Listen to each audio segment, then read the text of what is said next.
속에 사람만 늙어가는 게 아닌 것 같습니다.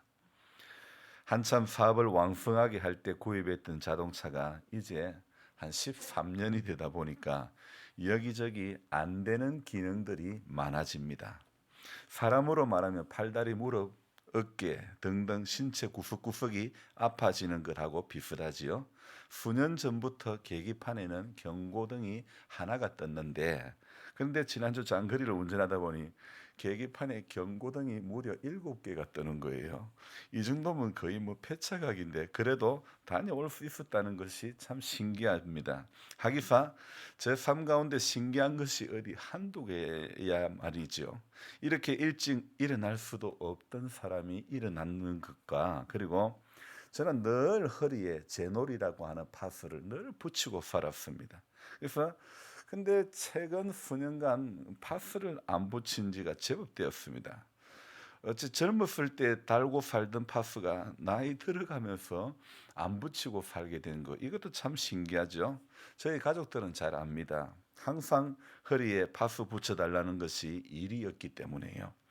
어떨 때는 혼자 붙여야 될 때는 파스 앞에 붙어 있는 비닐을 떼고 또 뒷면에 접착제 있는 그 시트를 붙여놓고는 방바닥에 내려놓고 허리를 거기다 딱 갖다 대면 그 자리에 붙게 되는 그런 식으로도 붙이기도 했는데요. 주변에 누가 또 허리가 아프다면 아는 병원에 소개하기도 하고, 두 번의 수술이 난 어떤 노하우라고 할까? 수술만 제가 못할 뿐이지 반의사가 되었다고 해도 과언이 아닐 정도로 되어버린 그런 느낌. 그렇게 통증을 달고 살았는데 제 신체 컨디션으로서는 감당할 수 없는 일들을 할 수 있는 것도 참 감사하지요. 또 저는 노트북하고도 친한 사람이 아니었는데 매일 노트북 자판을 이렇게 두드리며 글을 적고 있으니 그저 신기할 따름입니다. 오늘도 눈을 뜨면서 하나님은 오늘은 내게 어떤 마음을 주실까 기대하면서 본당에 자리 잡아 한 글자 한 글자 적어 나가게 하십니다. 하나님은 제게 일반적인 목사님들과는 다른 모습으로 하나님의 교회와 주변을 섬기게 하십니다. 비슷한 것이 있습니다. 오늘 에스겔서에는요, 다른 선지서에서는 잘 찾아볼 수 없는 그런 단어가 두 번이나 등장을 합니다. 먼저는 3장 17절에 보면요, 에스겔 3장 17절에 이렇게 말씀하고 있습니다. 여러분 들으시면 됩니다. 인자야, 내가 너를 이스라엘 족속의 파수꾼으로 세웠나니 너는 내 입의 말을 듣고 나를 대신하여 그들을 깨우치라. 여기에 보면 너를 이스라엘 족속의 파수꾼으로 세웠다. 너는 내 입의 말을 듣고 나를 대신하여 그들을 깨우치라. 여기서 파수꾼이라는 것은 바벨론에서 포로 생활하는 유다 백성들의 영혼을 지키고 보살피는 에스겔 선지자를 이야기하는 거죠. 자, 그 땅 백성이 자기들 가운데 하나를 택하여 파수꾼을 삼은, 오늘 33장 2절에도 그렇게 파수꾼 삼은, 이 2절 끝부분에 파수꾼이라는 단어가 나오죠. 6절에도 나옵니다. 6절 끝부분에 보니까 그 죄는 내가 파수꾼의 손에서 찾으리라. 그뿐 아니죠. 7절에도 있습니다. 인자야, 내가 너를 파수꾼으로 삼음이 이와 같으리라. 그런즉 너는 내 입의 말을 듣고 나를 대신하여 그들에게 경고할지어다. 3장 17절에 나왔던 파수꾼이라는, 그래서 그 내가 너를 파수꾼 삼음이 삼음이 이와 같으니라. 그런즉 너는 내 입의 말을 듣고 나를 대신하여 그들에게 경고하라. 3장 17절에는 그들을 깨우치라. 오늘 이 33장 말씀에 오면 그들에게 경고할지어다. 그러니까 3장 17절에 나왔던 말씀이 그러니까 반복되어서 깨우치라, 경고해라 이렇게 나오고 있죠. 파수꾼으로서의 처음 되는 요건이 뭐냐면요. 인자야, 너는 내 입의 말을 듣고 내 입의 말을 듣고. 여러분, 우리는 하나님의 입에서 나오는 말씀을 먼저 들어야 되는 것입니다. 현대인들의 특징 중에 하나가 사람 말은 기가 막히게 잘 듣는데 하나님 말씀은 잘 안 듣는다는 것. 이것은요, 죄송하지만 목사라도 하나님의 말씀은 참 안 듣는다는 것. 하나님의 말씀을 잘 안 듣는 순수가 어떻게 될까 제가 오늘 생각을 해봤습니다. 하나님의 말씀을 잘 안 듣는 순수대로 적으라 그러면 가장 먼저 선두의 자리에 아마 목사가 설 것 같습니다. 그 다음에 예수 오래 믿은 사람, 아니 이 말보다는 왠지 교회 오래 다닌 사람이라고 표현해야 더 맞을 것 같습니다. 그리고 중요한 직분을 가진 사람, 그 중에 기도 좀 한다고 하는 사람이 오히려 너는 내 입의 말을 듣고 이 말씀이 잘 안 된다는 겁니다. 초신자일 때는요, 하나님의 말씀이 입에 달렸고 주여가 입에 달렸고 주기도문이 입에 달렸고 그렇게 늘 암송하다가 신앙의 연수가 깊어질수록 마치 나는 이제 그거 할 단계는 지났다 그러는 것처럼 그게 안 된다는 거죠. 그래서 신앙이 변질되는 그 가장 첫머리에는 뭐가 있냐면 자신이 뭔가 된 줄로 안다는 거. 여러분, 이게 신앙이 변질되는 가장 첫 번째 머리에 그게 있다는 겁니다. 여러분, 우리가 뭔가 된 줄로 생각하면 안 됩니다. 제가 목사인 것이 신앙이 변질되지 않는 철옹성이 될 수가 없습니다. 오히려 목사인 것이 신앙이 변질되는 가장 큰 지름길일 수도 있습니다. 왜냐하면 바리새인들처럼 자기들도 다 지키지 못할 율법의 조항들을 붙잡고 있으면서 거룩한 척 설교한다고 강단에 서게 되니 말입니다. 결국 회중들을 향하여 설교하는 대부분의 메시지는 사실은 목사가 들어야 될 메시지고 목사가 지켜내야 될 말씀이라고 저는 생각을 합니다. 저를 비롯한 한국교회 목회자들의 가장 큰 오류는 자신이 선포하는 메시지에서 자신은 마치 예외된 사람들처럼 어떤 영적인 특권 의식이 있다는 것이죠. 죄와 교만은요, 어느 계층의 사람도 못 넘어뜨릴 사람이 없다는 겁니다. 다시 말씀드립니다. 죄와 교만은요, 어떤 계층의 사람들도 전부 다 무너뜨리는 힘이 있습니다. 여러분, 그뿐 아니죠. 돈도 마찬가지입니다. 사람이 가장 많이 넘어지는 것 중에 하나가 바로 물질 아닙니까? 많이 있어도 족함이 없는 게 물질이고 남들보다 더 가지고 있어도 나는 없다고, 난 너무 없다고 하는 게 바로 물질 아닙니까? 물질의 신은 이렇게 사람의 마음에 절대 만족을 누리지 못하게 만들고 마는 엄청난 그런 괴력이 있습니다. 그래서 오늘도 이것 앞에 자신을 지키기 위해서 우리가 해야 될 것이 뭐냐? 하나님의 에스겔에게 너는 내 입의 말을 듣고, 우리가 이런 것으로부터 자신을 지키기 위해서 가장 선행되어야 될 것이 너는 내 입의 말을 듣고, 저와 여러분들은요 오늘도 하나님의 입의 말씀을 들어야 될 줄로 믿습니다. 그 다음에 무엇입니까? 나를 대신하여 그들에게 경고할지어다. 3장 17절이고 33장에는 뭐라고 있습니까? 나를 대신하여 그들에게 경고할지어다. 깨우치라, 경고해라. 하나님을 대신하는 자리가 바로 파수꾼의 자리라는 겁니다. 오늘 목회자의 삶 속에서 잊지 말아야 할 것이 바로 하나님을 대신하는 역할이라는 겁니다. 이것은 비단 목회자에게만 해당되는 일이 아니라는 것입니다. 성도라면요, 누구라도 파수꾼의 사명을 가져야 하는 것이고, 세상에 살아가는 이유 중에 하나가, 부름받은 저와 여러분들이 택함받은 이유 중 하나가 하나님을 대신하여 살아가는 삶이라는 것입니다. 대신하여 사는 삶은요, 본래 그 대상이 되는 그 주인의 삶을 이어가야 하는 것이 바로 대신하여 사는 삶이겠죠. 저는 목사로서, 파수꾼으로서 하나님을 대신하는 삶을 살아가고 있는가? 오늘 새벽에 이 문장을 적어놓고 저는 쉼표와 마침표만 여러 개 적어놓고 할 말이 없어졌습니다. 글을 적다가 갑자기 팔짱을 이렇게 끼고 고민을 해보았습니다. 대신하는 삶이라는 이 문장, 정말 저를 멍하게 만들면서도 또 정신이 번쩍 나게 하는 그런 문장이었습니다. 이 말인즉 저는 아직도 대신하는 삶이 아닌 내가 살고 싶은 삶을 살아가는 그런 존재 같은 느낌, 하나님에 의해 살아가는 존재가 아닌 나를 위해서 살아가는 존재일 때가 더 많은 것 같은 그런 느낌이 듭니다. 그래서 이 사실이 잊어질만 할 때쯤 되면 또 에스겔서를 보게 되면서 사명을, 이렇게 에스겔의 부름을 보면서, 에스겔의 사명을 보면서 새롭게 번지수를 찾아가려고 하는 그런 몸부림을 또 치게 하시는 겁니다.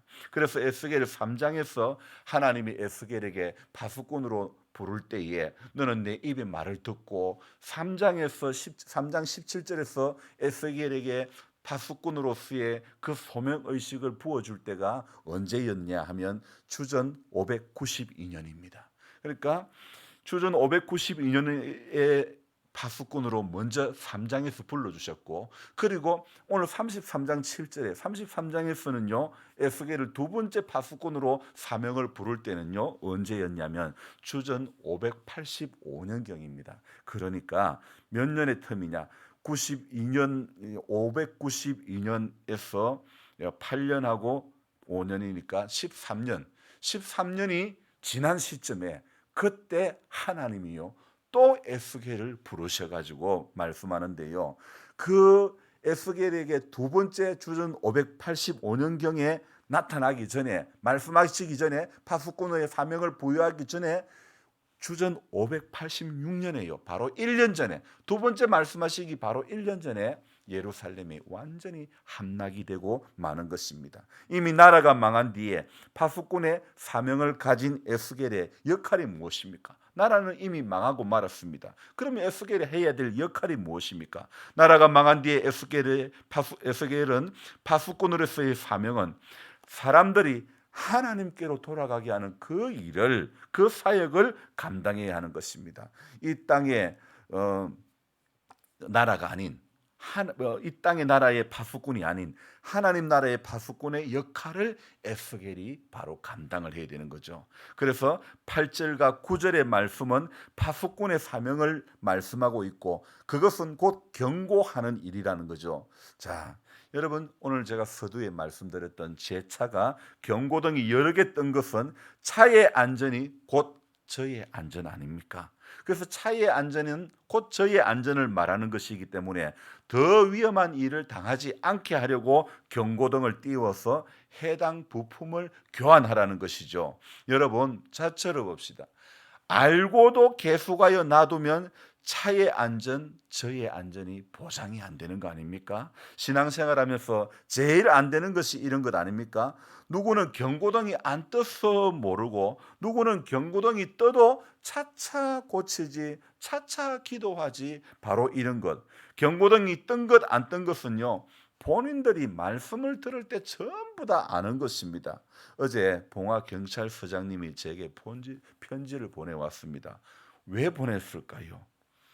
기아는 속도를 제한해서 80km를 넘어서 105km를 달렸습니다. 그래서 누가 달렸을까? 김 여사님이. 경찰서장님이 편지를 보내시면 꼭 먼저 하는 일이 있습니다. 나의 알리바이가 성립이 되는가 안 되는지, 이 말인즉 내가 운전했나, 김 여사님이 운전했나, 그걸 먼저 확인을 하는 거죠. 어찌 보면 좀 비겁한 것 같지만은, 하지만 공식적으로 제가 가장 큰 소리를 칠 수 있는 것은 이것밖에 없습니다. 지난주 멀리서 오는 손님을 만나러 영주를 가다가 그만 찍히고 말았죠. 김 여사님은 말씀합니다. 네, 그렇게 안 달린 것 같은데. 저는 속으로 생각합니다. 맞아. 안 달리면 봉화경찰서장님이 내한테 편지를 안 보내. 그렇게 생각하죠. 여러분, 신앙생활하면서 간혹 우리는 이런 착각합니다. 자신은 정해진 코스로, 정해진 속도로 잘 달리고 있다고 여러분 착각한다는 것입니다. 바로 그것이 오늘 우리의 오류라는 것입니다. 교통범칙금 6만 원은 누가 내야 될까요? 김 여사님이 내야 됩니까? 차주인 제가 내야 됩니까?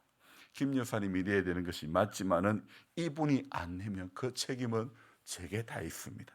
하나님께서도요, 여러분, 우리 인생이 범죄할 때에, 우리가 어리석어서 죄의 길로 걸어갈 때에 그 모든 책임을요 독생자 예수의 십자가에 달리시게 하심으로 모든 우리 인생의 죄의 범칙금을 예수님 십자가에 달리게 하심으로 전부 다 감당하게 해 주신 줄로 믿습니다. 그러니 오늘도 저와 여러분들은요 생존을 우선으로 하는 파수꾼으로서의 살아갈 것이 아니라 오늘 이 하루도요 사명을 우선으로 하는 파수꾼의 길을 걸어가야 될 줄로 믿습니다.